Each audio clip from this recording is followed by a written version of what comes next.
무한한 부의 시대가 온다. 폴 제인 필저, 스티븐 피 자초지음, 유지연 옮김. 5월 9일 출판사.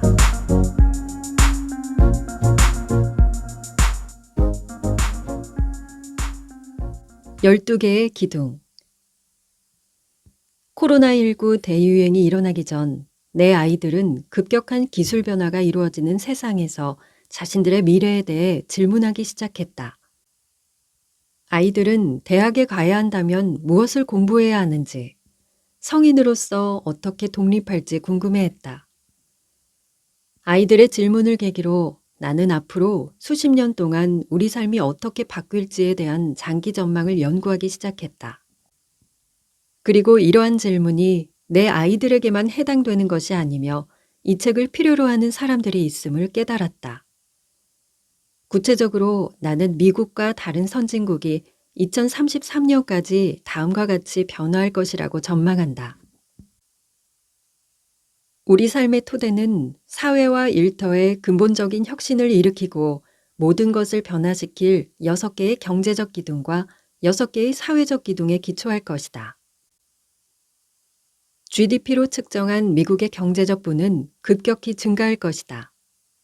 하지만 세계 인구 3분의 1에 달하는 극빈층과 마찬가지로 수백만 명의 개인 경제는 곤두박질 칠 것이다. 이는 선진국 가운데 안전망이 가장 취약한 미국에서 특히 해결하기 어려울 것이다. 12개의 기둥을 이해하는 개인 및 기업은 전통적인 사업체에서 일하든 직접 사업을 운영하든 자신의 경제 생활을 재정비함으로써 보상을 받을 것이다. 이 책의 각 장에서는 12개의 기둥을 하나씩 살펴본다. 당초 코로나19는 모든 부문이 폐쇄됨에 따라 세계 경제를 파괴할 것처럼 보였다. 자가격리, 마스크 착용, 사회적 거리 두기는 우리 일상생활의 주요 부분이 되었다. 개인과 기업들은 자신의 토대가 흔들리는 것을 경험했다. 수많은 개인과 기업이 고통을 겪었음에도 불구하고 많은 이들이 살아남았다.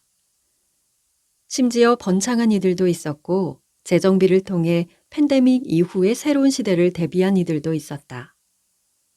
이제 우리는 온갖 종류의 코로나 바이러스 변이를 물리치고 코로나19 장기화가 미친 폭넓은 영향에 대응해야 하는 긴 싸움에 직면해 있다.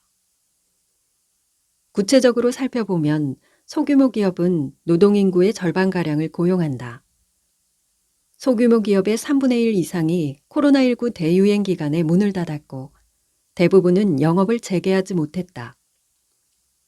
한편 직원 10명 미만의 영세 사업체는 온라인을 활용하며 증가했다. 2020년 미국의 온라인 비즈니스 창업은 2019년보다 300만 건 정도 많았다. 기업가 정신은 다소 타격을 입었음에도 불구하고 여전히 우세했다. 코로나19 대유행이 미친 영향은 개인이나 기업마다 달랐으나 살아남아 번창한 이들에게는 한 가지 공통점이 있었다. 바로 변화의 속도였다. 살아남은 개인 및 기업들은 코로나19 대유행 동안 전보다 빠르게 기술 변화를 받아들였다.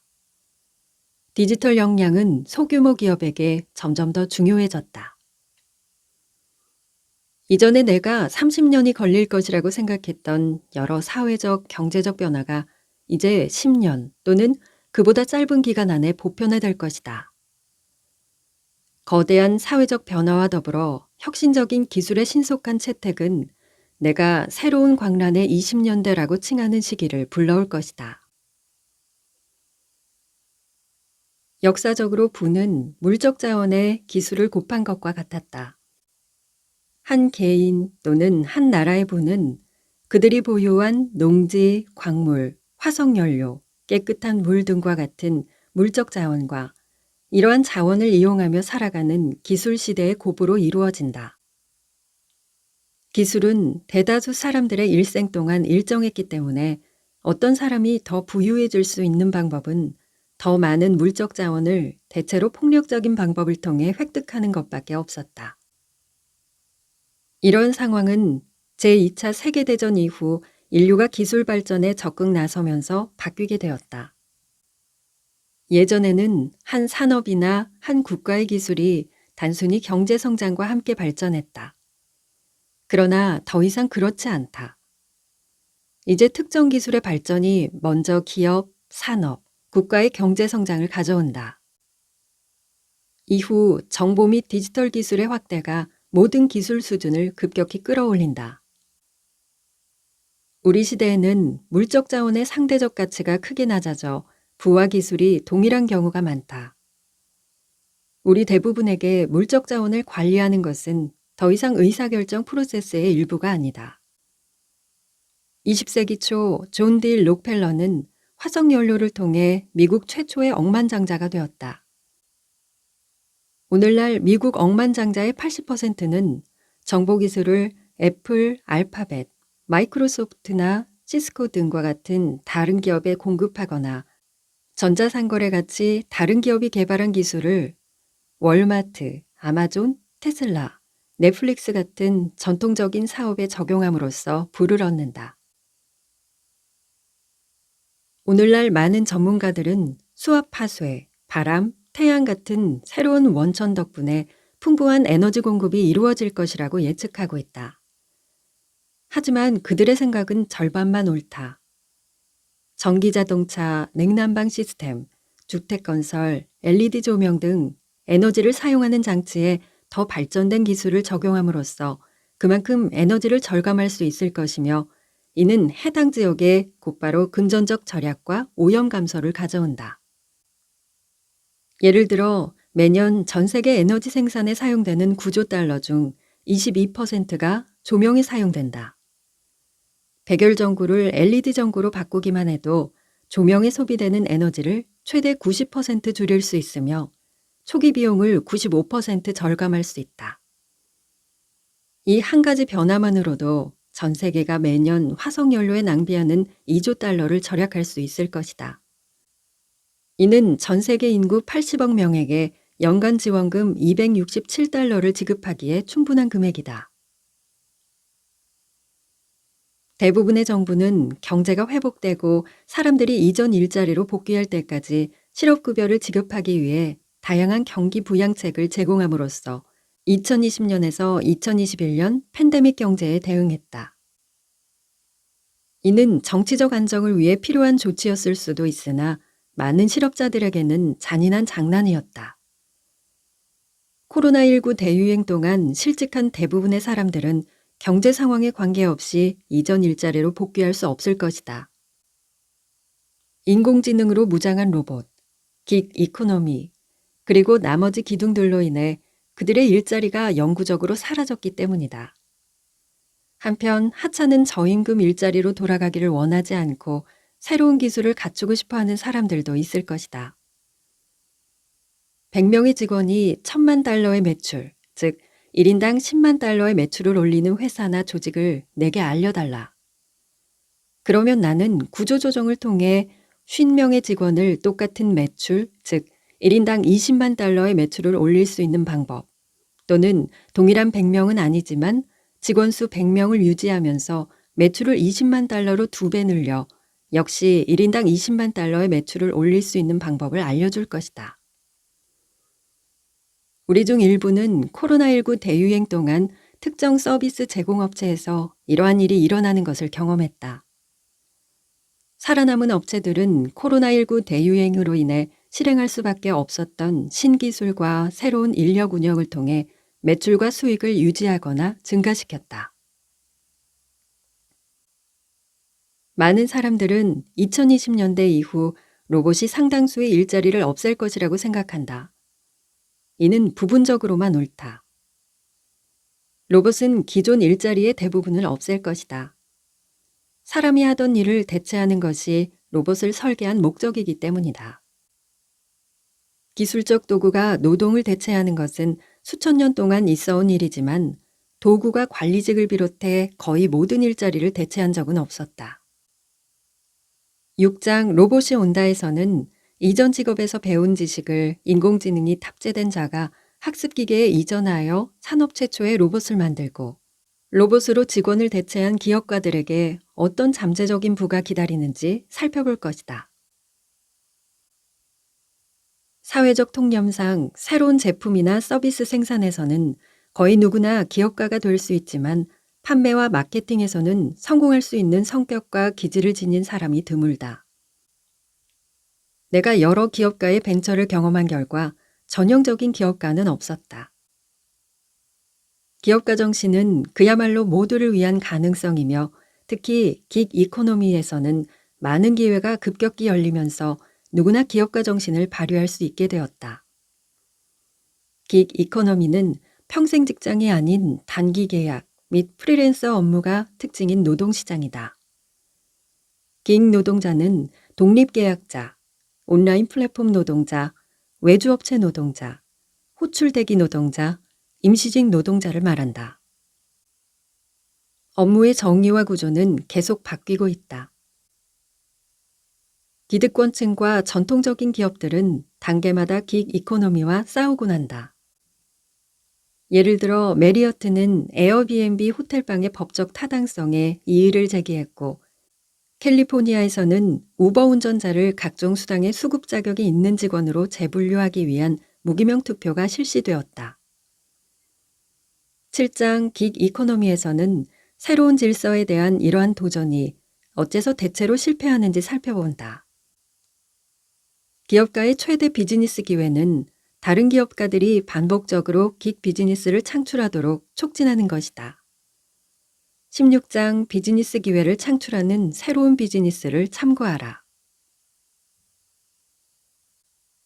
경제학자 존 메이너드 케인스는 2030년경이면 인구의 3분의 1이 일주일에 15시간만 일해도 생산성이 매우 높아서 세계 인구가 모두 풍족한 삶을 살 수 있는 전환점에 직면할 것이라고 예견했다. 오늘날 미국 인구 가운데 취업자는 절반에 불과하며 논란의 여지가 있지만 우리는 이 전환점에 다가가고 있다. 이는 보편적 기본소득의 가능성을 높인다. 예를 들면 부유하든 가난하든 매월 가구당 $1,000를 지급하는 것이다. 보편적 기본소득을 제공하면 많은 사람들이 게을러지고 일하지 않을 것이라는 사회적 통념이 있다.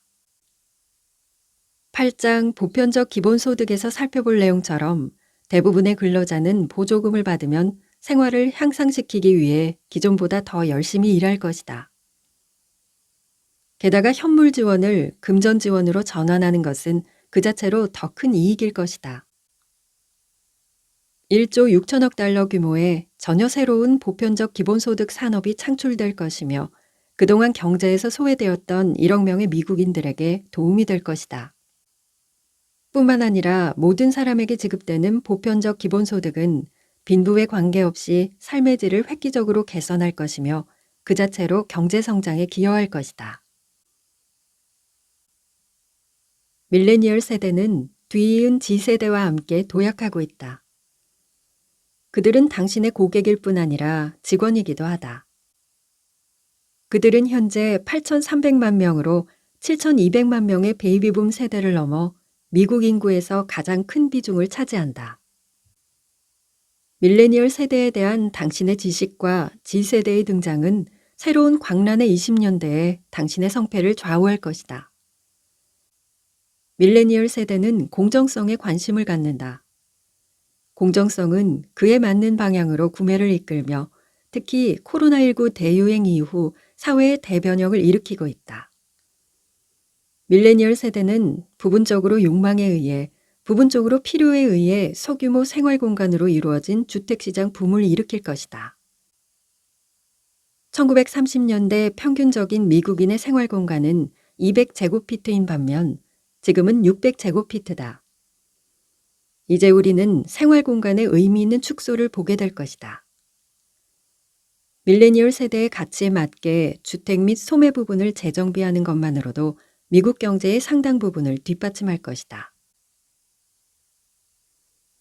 2010년대의 공유경제에서는 우버 탑승이나 에어비앤비 숙박처럼 모르는 사람과 비용을 나눠 쓰고 함께 사용함으로써 원하는 것을 반값에 얻을 수 있었다. 하지만 2020년대의 공유혁명에서는 동일한 50%의 가격 혜택과 더불어 새로운 친구나 잠재 비즈니스 파트너를 만남으로써 2배 더 가치 있는 제품을 얻을 것이다. 언젠가는 이미 알고 있는 사람이나 알고 싶은 사람 중 누구와 함께 식사할지에 따라 식당 테이블을 선택하게 될지도 모른다. 10장 공유혁명을 참조하라. 고객이 지불한 만큼 제공하라라는 오래된 비즈니스 격언은 이제 재앙을 초래하는 방안이 되었다. 대부분의 제품 및 서비스의 한계 비용이 0에 가까워지고 있는 오늘날의 세상에서는 고객을 유지하기 위해 고객에게 지불한 것 이상을 제공해야 한다. 새로운 광란의 20년대에는 그렇게 할 수 있는 여력이 있다. 경제학자들은 이를 소비자 잉여라고 부르며 이는 아마존, 우버, 에어비앤비 등 많은 기업의 가장 중요한 성공 요인이다. 성공한 이들 기업은 일반적으로 순고객 추천 지수라는 척도로 모든 거래의 소비자 잉여를 측정한다. 11장 소비자 잉여에서 설명하듯이 당신도 그렇게 할 수 있다. 경제학자 사이먼 쿠즈네츠는 1930년대에 경제 성과를 측정하는 보편적인 정량 척도를 개발한 공로로 1971년에 노벨 경제학상을 수상했다. 이 척도는 바로 국민 총생산이며 현재는 국내 총생산으로 알려져 있다. 그는 많은 사람들이 먹을 것을 충분히 얻지 못했던 대공황 시기에 이 척도를 개발했기 때문에 대부분의 사람들이 미국 헌법에 보장된 행복보다 제품 및 서비스를 더 원한다고 가정했다. 12장 국민총행복에서는 2012년 이후 전 세계 경제학자들이 사람들이 진정으로 원하는 것을 측정하는 국민총행복이라는 새로운 측정 수단을 어떻게 사용했는지 살펴본다. 놀랍게도 국민총행복 조사 결과 대부분의 사람들이 더 많은 돈보다 더 높은 안전 및 안전성을 선호하는 것으로 나타났다. 오늘날 빠르게 성장하는 대부분의 기업은 행복 총괄 담당이라는 새로운 고위 관리자를 두고 있다. 인간의 발전을 측정하는 새로운 국민총행복 척도는 인간다운 삶과 번영을 조화시킨다. 미국과 중국은 세계 인구의 22%, 세계 GDP의 50%를 차지한다. 많은 전문가들은 중국을 미국과 미국 번영의 경제적, 실존적 위협으로 여긴다. 13장 중국의 도전에서 설명하듯이 중국과 미국의 관계는 두 나라가 보편적 자유무역을 통해 새로운 패러다임을 확립할 수 있는 사회 경제적 기회를 제공한다. 역사상 처음으로 세계에서 가장 강력한 두 나라의 번영이 전 세계의 상호 이익을 위해 하나로 묶여 있다. 두 나라는 서로에게 배울 점이 많다. 나는 두 나라의 관계가 궁극적으로 세상을 더 나은 방향으로 변화시킬 것이라고 생각한다. 2022년 세계 뉴스는 러시아의 우크라이나 침공에 집중되었다. 이 사건이 일어난 이유를 이해하기 위해서는 러시아의 역사와 두 나라의 고통스러운 관계를 알아야 한다. 더불어 푸틴 대통령의 생각을 살펴보고 그가 자신의 행동을 전적으로 정당하다고 생각하는 이유를 파악해야 한다. 이 모든 요인들의 영향은 신냉전, 서구의 부활, 의도하지 않은 결과 등으로 다양하게 혼재되어 나타난다. 러시아는 1962년 쿠바 미사일 위기 이후 실제로 볼 수 없었던 전술핵 위협을 제기하며 새로운 광란의 20년대의 와일드카드가 되었다. 러시아의 우크라이나 침공은 공급망, 밀, 화석 연료뿐만 아니라 세계 경제 및 정치 안보에 영향을 미쳤다. 1959년 리치 디보스와 제이벤 엔델은 세계 최초의 직접 판매, 다단계 마케팅 회사인 아메이를 시작해 그들의 방식에 따라 건강, 미용, 홈케어 제품을 판매하는 모든 사람들에게 비즈니스 기회를 제공했다. 이후 60년 동안 수천 명의 아메이 사업자들은 백만장자가 되었다. 나는 아메이의 전 공급업체로서 수백 명의 아메이 사업가들을 개인적으로 만났다. 1997년 6월 석세스지 커버 스토리에 소개된 것처럼 아메이는 내가 설립한 제인 퍼블리싱이라는 교육 출판 및 컨설팅 회사의 대규모 유통업체가 되었다. 오늘날 아메이는 전 세계 연 매출 80억 달러 규모의 회사다.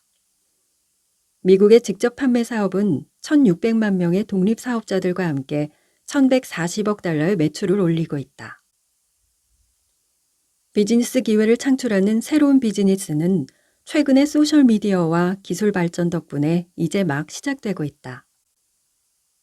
이는 코로나19 대유행으로 일하는 방식이 완전히 바뀌고 페이스북, 인스타그램, 화상전화, 줌회의 등의 소셜미디어가 소매점과 사무용 건물을 대신하기 전부터 등장한 현상이다.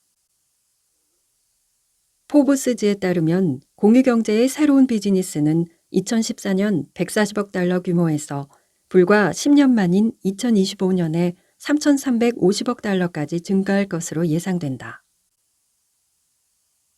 2007년에 조 게비아와 브라이언 체스키는 자기 집에 남은 방을 빌려주는 에어비앤비를 설립했다. 오늘날 에어비앤비는 700만 건의 일일 임대 숙소가 등록되어 있으며 2022년 6월 기준 기업 가치는 약 600억 달러다. 에어비앤비의 폭발적 성장은 자기 집을 빌려주는 개인 집주인이 아닌 부동산 사업가들에게서 비롯되고 있다. 새롭게 등장한 부동산 사업가들은 에어비앤비와 그 경쟁업체인 홈어웨이, 브루보, 부킹닷컴, 트리바고, 호텔스닷컴 등을 통해 숙소를 임대할 목적으로 여러 채의 부동산을 구매한다. 2009년에 게리 캠프와 트래비스 칼라닉은 그들이 보유한 리무진과 운송회사로 추가 가치를 창출하기 위해 스마트폰 애플리케이션 형태로 우버를 설립했다. 우버는 세계 최대 규모의 차량 호출 회사로 빠르게 변모했고 승객의 요구에 따라 차량을 운행할 목적으로 자동차를 구매해 비즈니스 기회로 삼는 사업가들이 생겨났다. 일부 우버 사업가들은 법적으로 독립계약자인 직원에게 할당할 우버 전용 차량을 구매하기도 한다.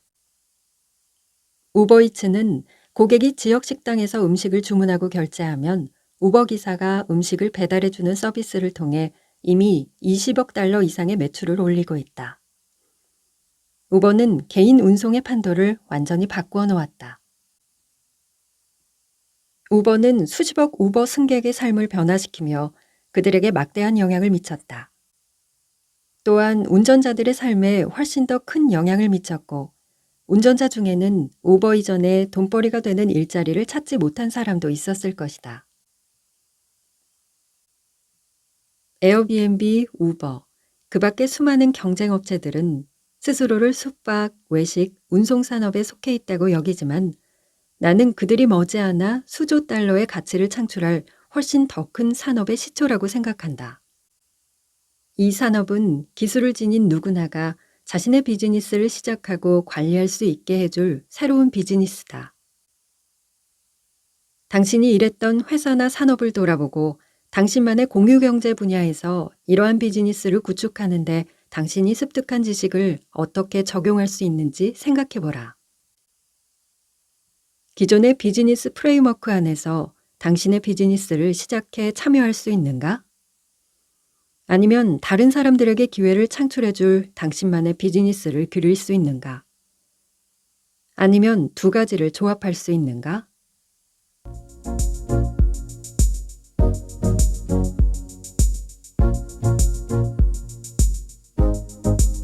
저자는 여러분 자신에게 투자하라고 말합니다. 세상을 더 나은 곳으로 만들고 당신을 더 나은 사람으로 만드는 사업에 투자하라고요. 그래서 기술 주도의 부와 혼란이 공존하는 변동성의 시대에 성공을 거둘 수 있다고 말합니다. 새로운 광란의 20년대는 여러분의 시대가 될 수 있다고 말합니다. 함께 해주셔서 감사합니다. 당신의 생각이 머무는 글 속에서 당신을 기다리는 낭만 톡백이었습니다.